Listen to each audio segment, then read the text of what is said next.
عسلامة. اليوم جيتكم بوصفة تونسية دويدة مفورة بالدجاج باش نجربها معاكم. حاجة بنينة برشا ويلا نبداو.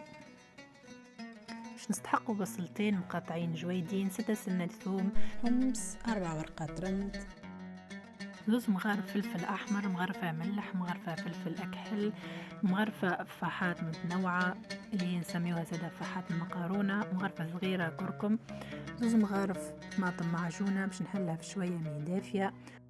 بالنسبة للدجاج كمية اختيارية على حسب أفراد العائلة اللي عندك.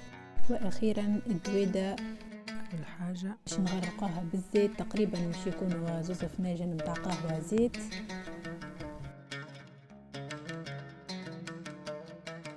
بعد باش نحاول بيدي نوصل الزيت للدويدة الكل باش نتأكد اللي كلها تعملت، ما قعدتش حاجة ما وصلت لهاش.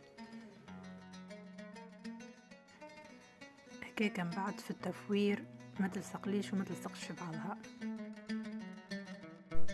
في الوقت هذا باش نحط الحمص متاعي يعمل نص غلوة، وباش نحط الدويدة في الكسكاس متاعها.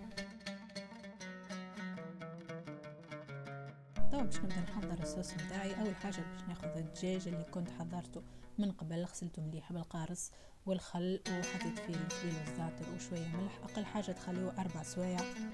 والطاوة باش نفوح على الطريقه التقليديه بالعربي، يعني باش نحط كل شيء في البارد في الفحات متاعي، باش نضيف عليهم الزيت زيتونه، وباش نحط زاده ورقه الرند اللي عندي،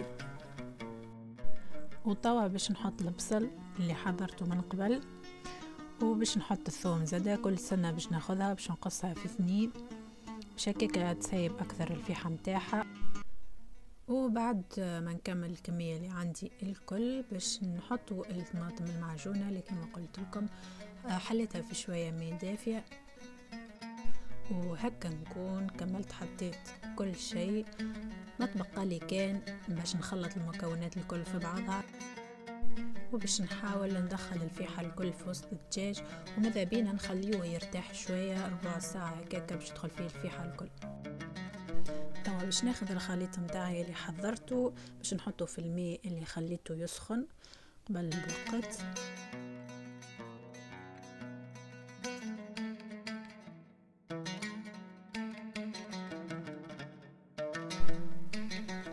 وزادا باش نحط الحمص اللي كنت ديجا عملت له شطر غلوة، ونرجعوا الدويدة تكمل تفور. ما ننساوش باش نتفقدها شوية. بعد المرحلة هذه تقريبا باش نزيد 15 دقيقة، وباش نهبط الدويدة باش نسقاها بالصوص، وبعد نرجعها للتفويرة الثانية.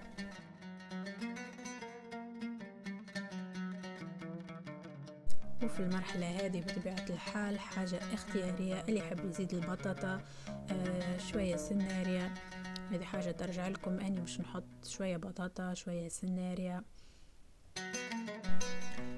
نجموا حتى تزيدوا تحطوا قرن فلفل.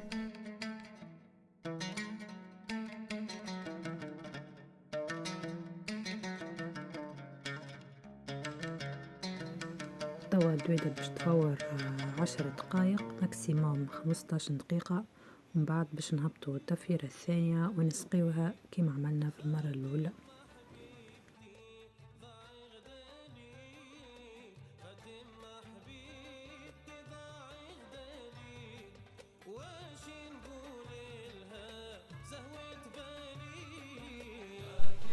هوني هكا نجم تكتفي بهذا هكا.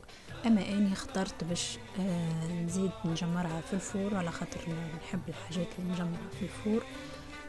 اما ننصحكم ما تجمروهاش ديجا باش تخليها هكا تبرد وتشرب السقا نتاعها باش تبدا تشيح.